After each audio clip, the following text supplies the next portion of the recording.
Welcome everybody. Class 7th का हम chapter 2 कर रहे हैं बच्चों, अर्थमेटिक एक्सप्रेशन आपकी गणिता प्रकाश बुक से। बच्चों मैं आपकी बुक में से एक-एक टॉपिक को कवर कर रही हूँ पेज वाइज़। सो इसमें आपका कुछ भी छूटेगा नहीं। ये जो सारे नोट्स हैं आपकी बुक से ही बने हुए हैं। सो आप साथ-साथ बुक में भी चेक कर सकते हो। ये सब वही है जो आपकी बुक में लिखा है, ठीक है ना? चलो स्टार्ट करते हैं। सो हमने पिछली वीडियो में सीखा था कि swapping the order of the things in everyday. हमने देखा था कि स्वैपिंग ऑफ नंबर्स कैसे हमारा जो है आंसर को चेंज नहीं करता, है ना? तो अब हम यहाँ पे एक ना एग्जांपल देखने वाले हैं कि डे टू डे लाइफ में कैसा होता है। जैसे मनासा जो है, Manasa is going outside to play. Her mother says where your hat and shoes. Which one should she wear first? She can wear her hat first and then her shoes, or she can wear the shoes first and then her hat. इस वाले example में जो ये first है, इसमें इसको क्या where करना है? उसको हैट और शूज को वेयर करना है। तो इस केस में तो वो किसी भी ऑर्डर में अपने हैट और शूज को पहन सकती है ना, उसमें कोई दिक्कत नहीं है।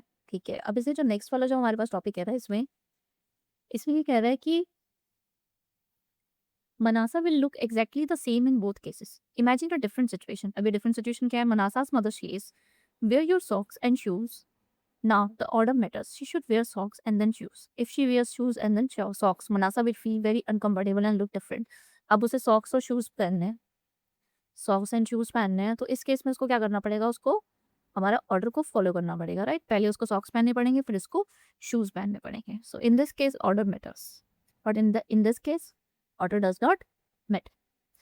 चलो नेक्स्ट इसके बाद हमारे पास क्या है कि अभी एग्जाम्पल्स है हमारे पास। अब हम इसमें समझने वाले हैं कि हम कैसे इसको क्वेश्चन को सॉल्व करेंगे, जो हम पीछे सीख के आए ना, टर्म्स को अलग करना।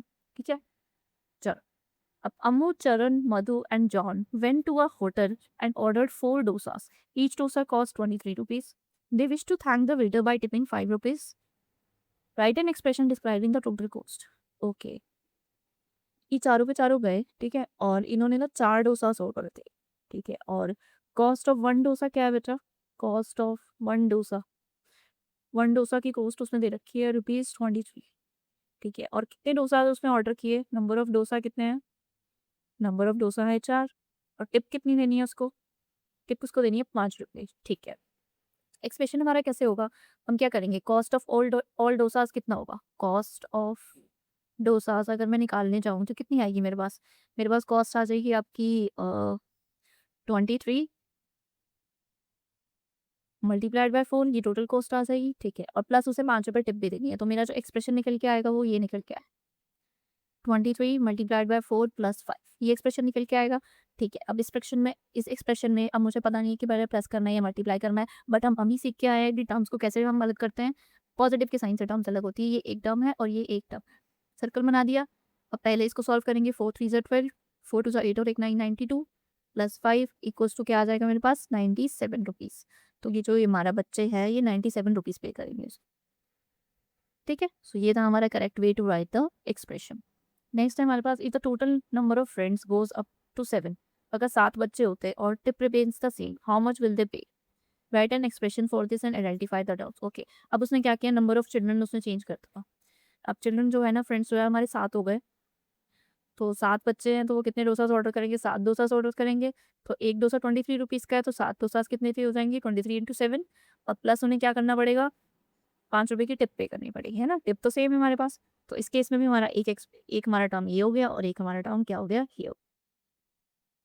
तो ये टर्म निकाल दी मैंने। अब इसको सॉल्व करेंगे। 7 3 ज़ा 21, 7 2 ज़ा 14, 14 प्लस 2 16, प्लस 5 करेंगे इक्वल्स टू आंसर आ जाएगा 166 rupees. So this time they will pay 166 rupees. Got it? चलो नेक्स्ट पर। अब इस क्वेश्चन में क्या है मेरे पास? कह रहा है children in a class are playing fire in the mountain, run run and whenever the teacher calls out a number, students are supposed to arrange themselves in groups of that number. Whoever is not part of the group is announced its group size is up। ठीक है, तो जैसे कि ये बच्चे हैं, कितने बच्चे देखो, 1 2 3 4 5, ठीक है, 5 5 5 5 5 5 5 चीज़ें 30 और 3 बच्चे और हैं, तो मतलब टोटल बच्चे मेरे पास इस ग्रुप में 33 है। ठीक है, अब Ruby wanted to rest and sat on one side. The other 33 students were playing the game in the class. The teacher called out 5। अब टीचर ने बोला 5, फिर टीचर ने बोला fire in the mountain, run run run. जैसे teacher इतना बोलती है उतने में इन सबको क्या करना होता है ना, अपने आप को अरेंज करना होता है 5 के ग्रुप्स में। They have to arrange themselves. अब जो बच्चों ने अपने आप को अरेंज कर लिया वो तो ठीक है, बाकी जो बच गए वो सब क्या हो जाएंगे? ये सब आउट हो जाएंगे।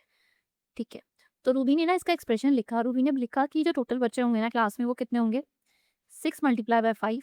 क्यों? क्योंकि 6 ग्रुप्स बन रहे हैं और 5 बच्चे हैं, प्लस जो 3 हमारे ऑड वन होते हैं जो हमारे निकट गए। इस तरह से उसने उसका क्या लिखा, एक्सप्रेशन लिखा। ठीक है, इतना तो मुझे समझ में आ रहा है। अब नेक्स्ट वो कह रहा है कि for each of the cases below, अभी जितने भी हमने केसेस पढ़े, अभी जो हमने क्वेश्चन पढ़ा है ना, अब उसमें वो बोल रहा है कि if the teacher had called out 4, अगर वो 4 बोलती तो टोटल बच्चे कितने हैं, 33 है।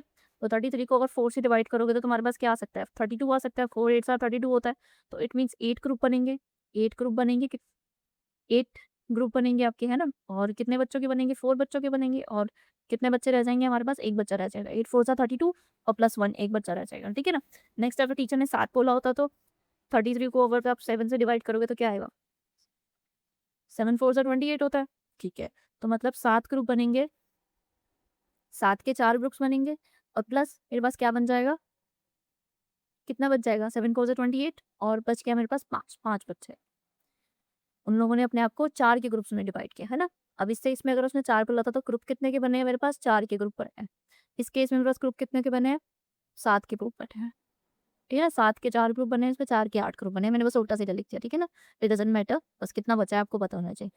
सो हमने ये बता दिया कि कैसे हुआ। अब ये कह रहा है right expressions like the above for your class size. मान लो कि आपकी क्लास में कितने बच्चे हैं, मान लो आपकी क्लास में 60 बच्चे हैं, ठीक है। तो इन 60 बच्चों को अगर अरेंज करना होगा तो इन 60 बच्चों को अगर मान लो कि 7 के ग्रुप्स में अरेंज करना है, ठीक है। तो 7 इंटू क्या होता है, 56। तो 7 इंटू 56 और प्लस कितने बच्चे बच जाएँगे मेरे पास, 4 बच्चे बच जाएँगे। तो ये मेरा आंसर आ जाएगा, ठीक है ना। तो मैंने ऐसी ऐसी कोई भी एग्ज़ाम्पल लेके आपको ये करके दिखा दिया।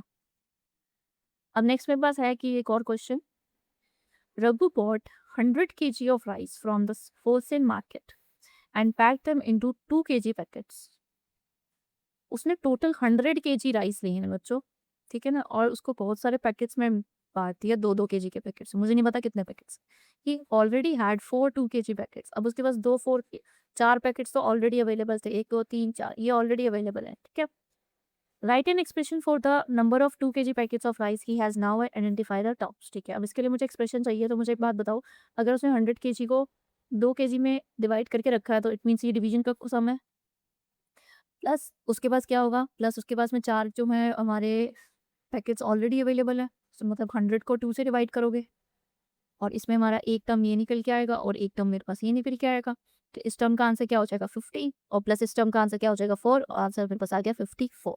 तो मतलब उसके पास 54 पैकेट्स हैं जो कि उसके पास राइस के अवेलेबल है। नेक्स्ट क्वेश्चन चलते हैं, चलो। नेक्स्ट में कह रहा है कि करण has to pay 432 rupees to a shopkeeper using coins of 1 5 and notes of 10 20 and 50 and 100। How can he do it. ठीक है, अब आपकी बुक में ही दो हमारे पास पॉसिबिलिटीज दे रखी है। तो एक पॉसिबिलिटी तो बच्चों क्या हो जाएगी, अगर उसे 432 रुपीज़ बनाने हैं, इससे एक्सपेंडेड फॉर्म कर लेते हैं कि वो 4 नोट्स दे देगा 100 रुपीज़ के, प्लस को क्या करेगा, प्लस वो 3 नोट्स दे देगा 10 रुपीज़ के, और प्लस क्या करेगा, 2 सिक्के दे देगा 1 रुपए के। इस तरह से बन जाएँगे 432 रुपीज़। या फिर दूसरा वे क्या हो सकता है हमारे पास 32 रुपीज़ बनाने का, कि वो 8 नोट दे देगा 50 रुपए के। कितने पैसे बन गए ये, 8 5 से 40, देखो 400 रुपए बन गए। प्लस वो क्या करेगा फिर, 1 नोट दे देगा 10 रुपए का, और फिर प्लस क्या करेगा वो, 4 नोट दे देगा वो 5 रुपए के। तो इधर क्या बन जाएगा, 20 रुपीज़ यहाँ बन गए, 10 रुपए यहाँ बन गए, और प्लस वो क्या करेगा, 2 पॉइंट दे देगा 1 रुपए के। तो इस तरह से उसके पास क्या बन जाएँगे, 431 के कुछ बच जाएँगे। ठीक है ना। सो ये एक ये वे है और एक ये वे है हमारा नोट्स को बना। इसमें हमारे इस ये जो हमारे 2 एक्सप्रेशंस निकल के आए, इसमें टर्म्स क्या होंगी, टर्म्स पॉजिटिव पॉजिटिव साइन को देखोगे आप, एक ये टर्म है, एक ये टर्म है और एक ये टर्म है। इसमें क्या टर्म्स हैं, ये वाली एक टर्म है, ये वाली एक टर्म है, ये वाली एक टर्म है और ये वाली एक टर्म है। ठीक है ना। तो इस तरह से ये वाला क्वेश्चन हो जाएगा। चलो नेक्स्ट होता है। अब नेक्स्ट ये हमें देखो पिक्चर दे रखी है, ये पूछ रहा है हमसे कि here are two pictures which of these two arrangement matches with the expression this। मतलब 5 टाइम्स 2, ये देखो 1 2 1 2 1 2 1 2, ये कितनी बार है, 5 बार है। तो मतलब ये 5 टाइम्स 2 है, प्लस 3, देखो 3 ब्लॉक्स बच रहे हैं, प्लस 3। तो ये आंसर है इसका, ये वाली की पिक्चर है ना। कह रहा है what is the expression for the arrangement in the right making use of the number of yellow and blue squares. अब कह रहा है कि इसका क्या होगा, हमारे जो ये वाली फिगर दे रखी है इसका एक्सप्रेशन क्या होगा, इसका भी लिख कर बताओ। तो इसका भी एक्सप्रेशन लिख लेते हैं, देखो।